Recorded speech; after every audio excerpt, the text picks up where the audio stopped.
petits chats, j'espère que vous allez bien. Je suis ravie de vous retrouver pour ma vidéo Halloween. Enfin, elle sort. Et donc pour cette vidéo, j'ai décidé, comme vous le voyez dans le titre, de vous faire un look Khaleesi. Et donc... j'ai prévu de faire le costume, la coiffure, le maquillage, les bijoux, enfin le total look. Et donc vous allez suivre pas à pas comment j'ai fait pratiquement toute seule en fait. Ce look, si ce n'est que j'ai pas fabriqué la perruque et les bijoux, mais autrement on va voir ensemble le maquillage, un petit peu vous montrer au niveau du costume aussi puisque j'ai fait un peu de couture pour le créer, et vous allez découvrir aussi le total look. C'est parti. On va commencer cette vidéo par le maquillage et comme vous le voyez, Khaleesi a un maquillage qui est finalement assez nude. Elle a un côté je vais dire diaphane, mais presque, qui va avec ses cheveux. Donc c'est ce qu'on va essayer de faire, non pas un maquillage chargé mais quelque chose vraiment d'assez naturel. Alors on va commencer par corriger ces vilaines cernes parce que je suis quand même un peu cernée, d'autant plus que je suis fatiguée. Et pour ça j'utilise le concealer Naked Skin d'Urban Decay. C'est la teinte fer neutral, c'est le plus clair chez eux parce que j'ai la peau vraiment très blanche, mais évidemment vous devez prendre en fonction de votre carnation. Je vais venir en mettre vraiment ici et tapoter avec mon Beauty Blender.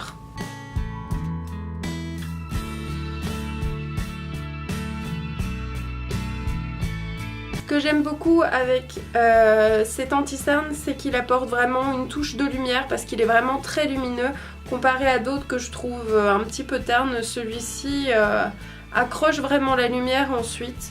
C'est pas le plus couvrant que j'ai déjà testé, mais je trouve qu'il est pas mal en tout cas quand on veut faire un maquillage assez naturel. Si vous trouvez qu'il n'y en a pas assez, vous n'hésitez pas à venir en rajouter.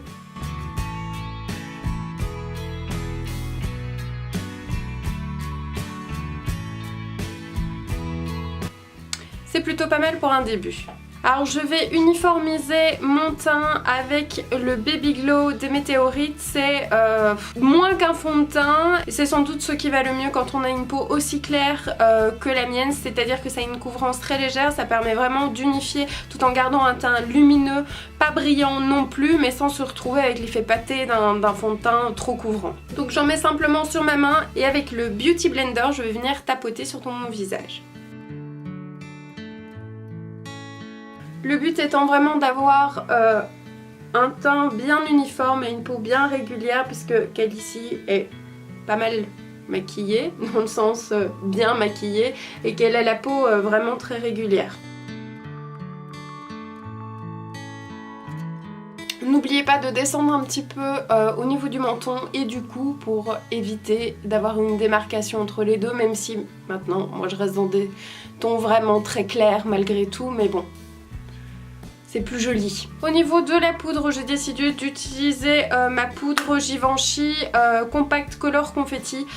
Quand on a déjà un Baby Glow par exemple sur la peau qui est déjà une crème teintée, on a besoin vraiment de quelque chose qui a soit une couvrance complètement neutre, une poudre blanche éventuellement, même si moi je trouve que ça blanchit le teint, on dit que non, mais moi je trouve. Mais quelque chose de vraiment très léger en tout cas pour ne pas davantage accentuer le teint.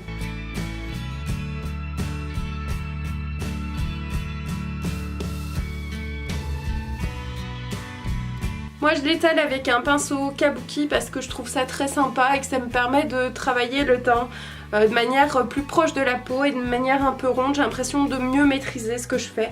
Donc je trouve ça plutôt bien quand on veut étaler la poudre de manière un petit peu uniforme partout. Pas oublier de passer sur les yeux pour vraiment fixer l'anti-cerne ici, quitte à tapoter pour éviter d'étirer le produit, c'est toujours mieux. Alors une fois que c'est fait, je vous propose de faire un très léger contouring. C'est vraiment histoire de rehausser un petit peu le teint et d'éventuellement très légèrement accentuer les lignes du visage, mais il faut absolument que ce soit discret, et c'est pour ça que je vais utiliser ma Terracotta de Guerlain, qui est donc une poudre assez universelle mais qui est vraiment très légère. Enfin, il faut vraiment avoir la main lourde pour que ce soit prononcé.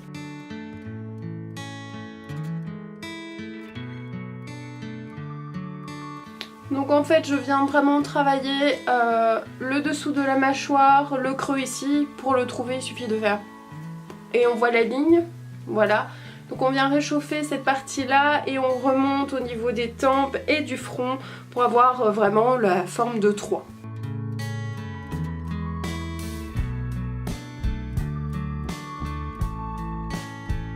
Donc voilà, c'est quelque chose de vraiment très léger, quasiment imperceptible, mais ça donne malgré tout bonne mine. Alors je passe au blush et le blush, je veux vraiment quelque chose qui soit ensoleillé puisque Calici se balade quand même principalement dans des terres ensoleillées et donc j'ai envie de quelque chose qui lui donne bonne mine comme si elle avait pris un petit peu le soleil mais pas trop non plus, et c'est pour ça que je vais utiliser le California de Benefit qui est donc celui-ci, une teinte qui est absolument parfaite, et je ne vais pas mettre d'highlighter à proprement parler parce que je pense que ce serait trop prononcé pour ce genre de maquillage, mais par contre je vais utiliser ceci de Sisley qui est l'orchidée, qui est un blush enlumineur légèrement par dessus histoire de lui donner un petit côté scintillant en plus, mais ce sera vraiment très léger.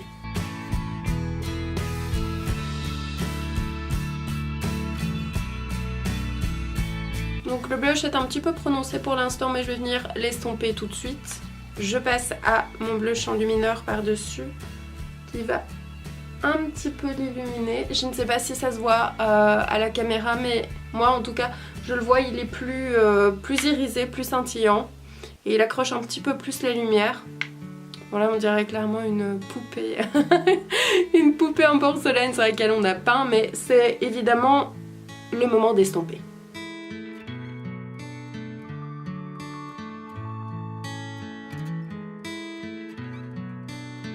Et on va donc s'attaquer aux sourcils puisque Calici a les cheveux très blonds mais elle a les sourcils plutôt bruns, plus bruns que les miens. Donc pour ça je vais utiliser mon Cabro de chez Benefit. C'est la teinte 3, donc c'est pour les blonds moyens. C'est ça, blond foncé, non blond moyen. Donc j'ai mon petit pinceau et j'ai mon petit gel que je vais étaler et ensuite je vais estomper, brosser les sourcils. Donc de base j'ai plutôt de la chance puisque Calici a les sourcils assez fournis et moi aussi. Donc si de base vous n'avez pas les sourcils aussi fournis que les miens, n'hésitez pas à utiliser un crayon pour davantage les remplir.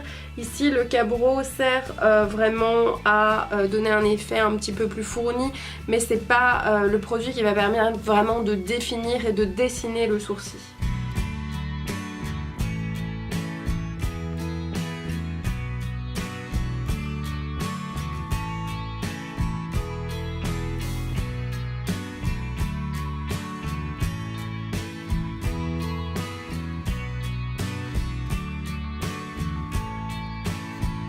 Je trouve que c'est plutôt pas mal, donc on va venir vraiment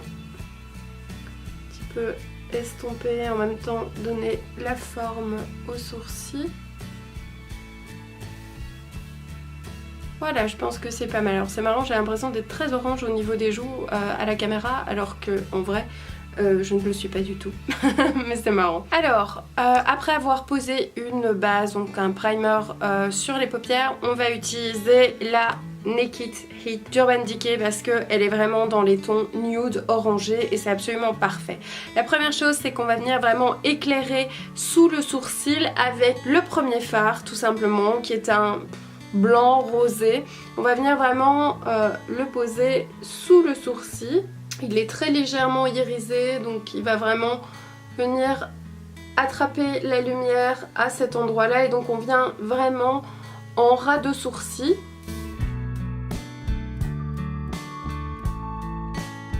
Ensuite sur la paupière mobile, on va utiliser le deuxième fard, celui-ci qui est en fait un beige assez clair.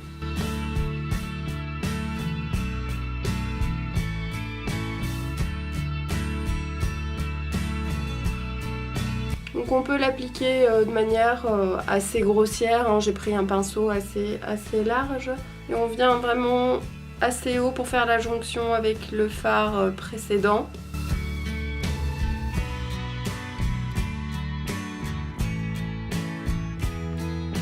Et on va juste un poil intensifier le regard avec le troisième fard qui est celui-ci. Et celui-ci, on va venir le placer vraiment en coin externe de la paupière. On va venir, si vous voulez, recouvrir le dernier tiers de la paupière externe, comme ceci. Et on estompe bien sûr.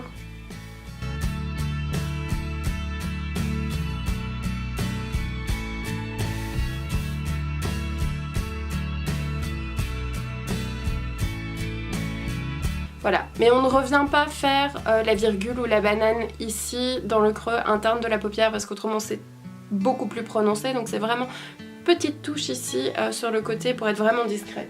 On va malgré tout souligner l'œil mais de manière très discrète, c'est-à-dire en dessous ici, et on va venir chercher non pas le plus clair mais le deuxième, celui qu'on a étalé sur toute la paupière mobile, et on va venir vraiment le long des cils.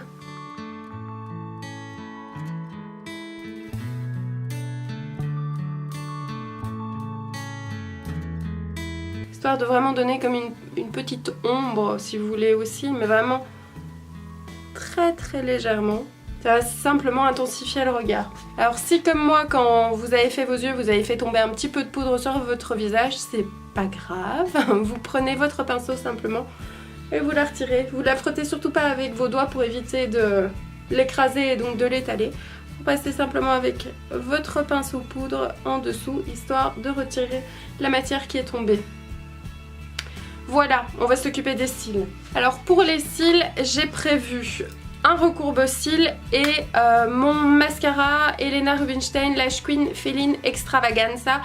J'ai décidé de faire des cils assez prononcés mais non pas des faux cils non plus. Si vous voulez, ça donne un peu de volume à vos cils, ça les allonge mais ça fait un mix entre les deux qui est plutôt pas mal et ça fait pas de paquet. C'est surtout ça. Donc, étape 1, on recourbe les cils. Et étape 2, le mascara.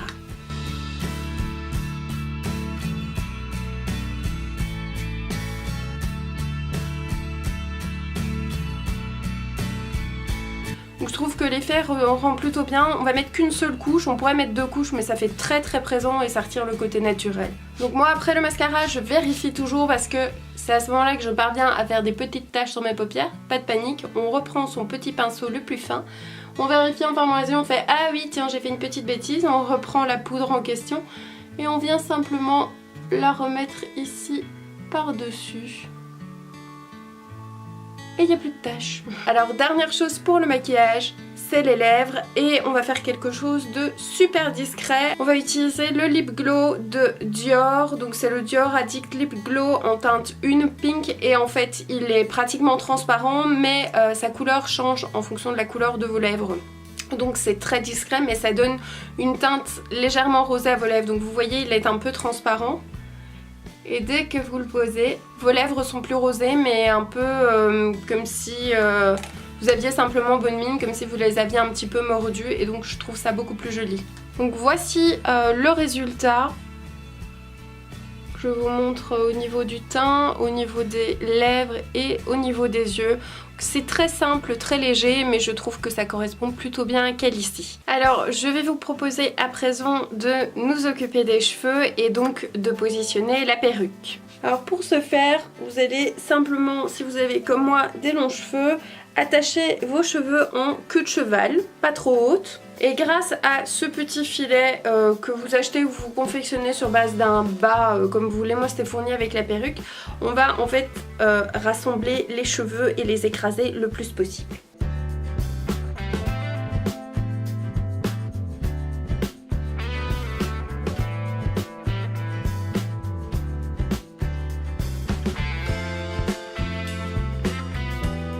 Bon, vous en conviendrez avec moi, c'est très élégant, hein. Mais bon, ça aide à bien aplatir les cheveux.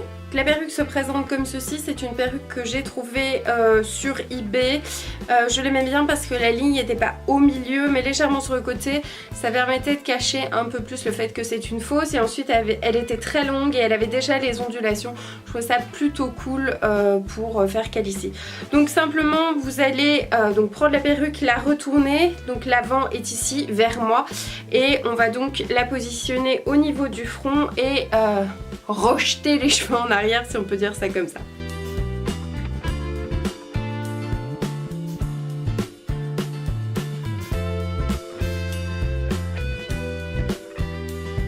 Voilà, j'ai fait mon jet de cheveux en arrière.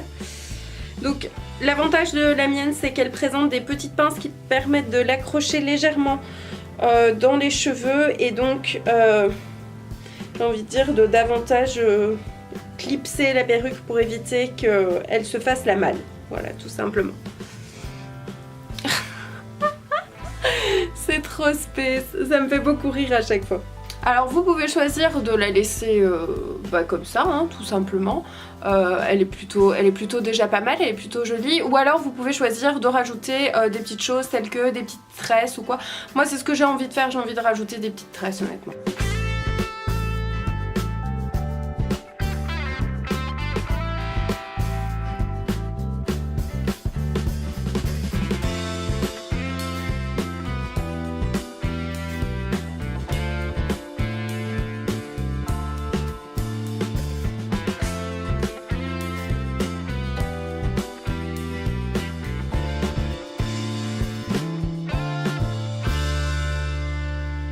Donc c'est tout simple en fait hein, ce que je suis en train de faire, mais je me sers des deux mèches de devant pour faire des tresses. Vous pourriez même en rajouter derrière, faire d'autres tresses ici si vous le souhaitez. Moi je trouve pas ça forcément nécessaire, mais si vous souhaitez faire une coiffure un peu plus compliquée que celle-ci, n'hésitez pas. Mais en tout cas, les deux tresses qui reviennent vers l'arrière, je trouve que ça correspond plutôt bien qu'elle ici. Je prends les deux tresses et de manière assez loose, je vais les ramener en arrière. Vous pouvez les fixer avec une pince à chignon ou simplement ce genre de petite pince.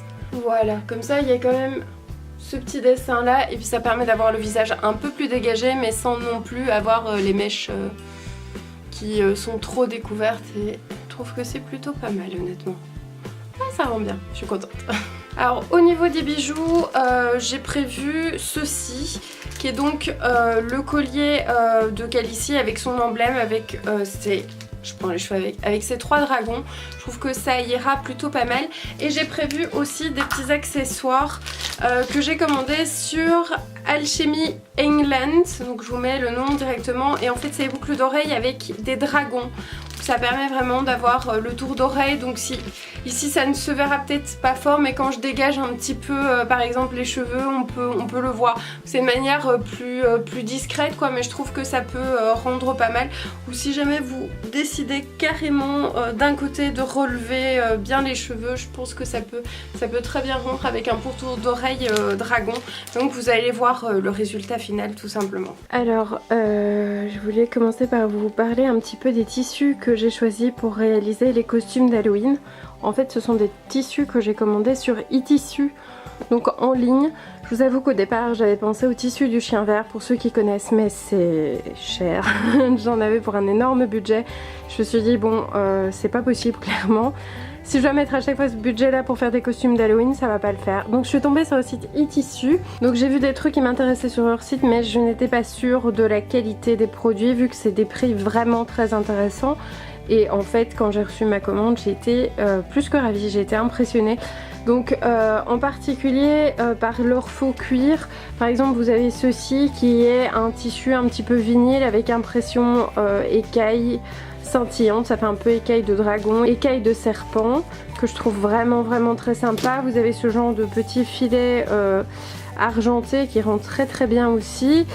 Donc tout ce qui est peau de fausse fourrure, ça aussi c'est très sympa parce que moi je ne voulais surtout pas utiliser de la vraie fourrure, du vrai cuir, donc je voulais du faux mais qui rende bien, et ici c'est le cas, c'est vraiment très joli.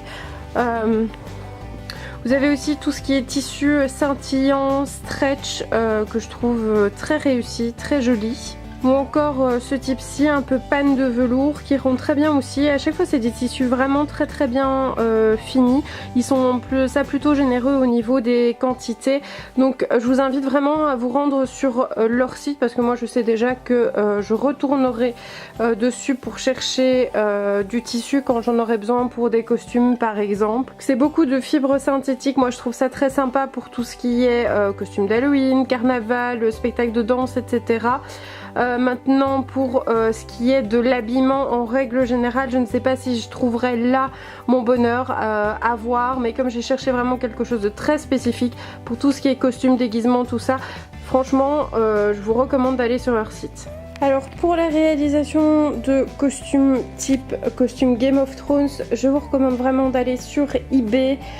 chercher des patrons parce que j'ai eu du mal à les trouver ailleurs que là. Donc vous voyez, vous avez vraiment une série orientée Game of Thrones.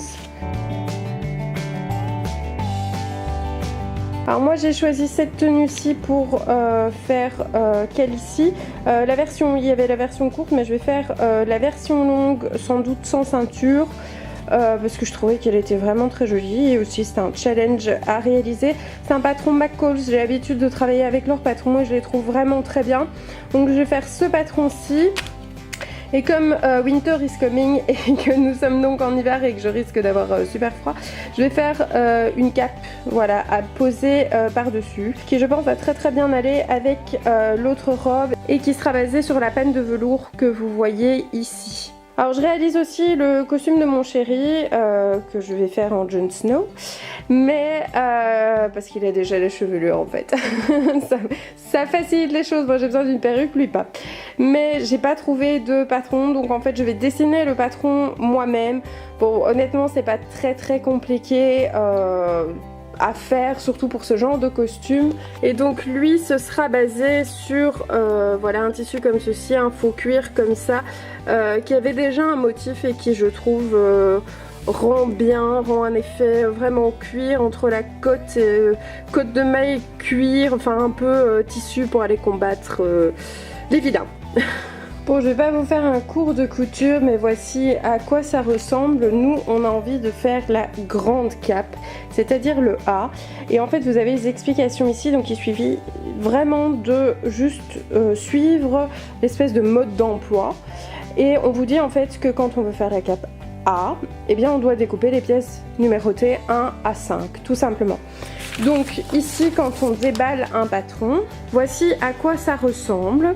Donc c'est un espèce de papier calque très transparent et vous voyez que nous avons le numéro 1, donc nous allons devoir découper cette pièce-ci, mais vous avez différentes tailles. Vous allez devoir simplement vous référer au tableau de mesure qui se trouve ici pour savoir quelle est la taille que vous devez prendre. Bon, c'est une cape, donc a priori j'ai envie de dire que si c'est un petit peu flou au niveau des mesures, c'est pas trop grave, c'est une cape ouverte, mais quand il s'agit d'un costume plus précis, il faut bien prendre les mesures qui sont demandées ici. Ensuite vous découpez votre pièce ou vous passez par un papier calque supplémentaire histoire de pouvoir garder le papier d'origine.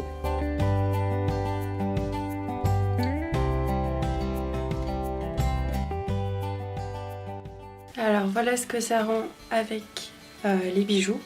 Donc le collier, vous avez une première boucle d'oreille ici, la queue de dragon, et vous en avez une deuxième ici qui fait tout le pourtour de l'oreille avec la queue de dragon, que je trouve très chouette. C'est discrète, mais en même temps quand on relève les mèches de cheveux on le voit un petit peu, c'était un peu le but. Et vous avez la tenue complète que je vais vous montrer maintenant, que j'ai cousue complètement à la main. Donc pour bien vous la présenter, je vais mettre le cheveu derrière. Donc d'abord il y a cette cape en panne de velours bleu avec tout le pourtour que j'ai fait comme si c'était de la peau de mouton, puisqu'on est en hiver et qu'il fait plutôt froid, donc quand même histoire d'avoir quelque chose. En dessous vous avez ceci qui est donc vraiment inspiré de la tenue de Khaleesi, avec cette espèce de faux cuir qui fait très peau de dragon, donc qui vient de manière croisée au niveau de la poitrine, et vous avez ici un tissu synthétique très élastique, très brillant. Et donc la tunique descend ici le long et se prolonge ici devant. C'est pareil derrière, et donc vous avez une jupe par-dessous qui descend jusqu'au sol et donc qui est assez ample. Et donc quand vous avez la cape par-dessus, ça rend ceci, donc vous avez deux trous pour les bras, et vous avez donc cet effet là avec la jupe. Voilà.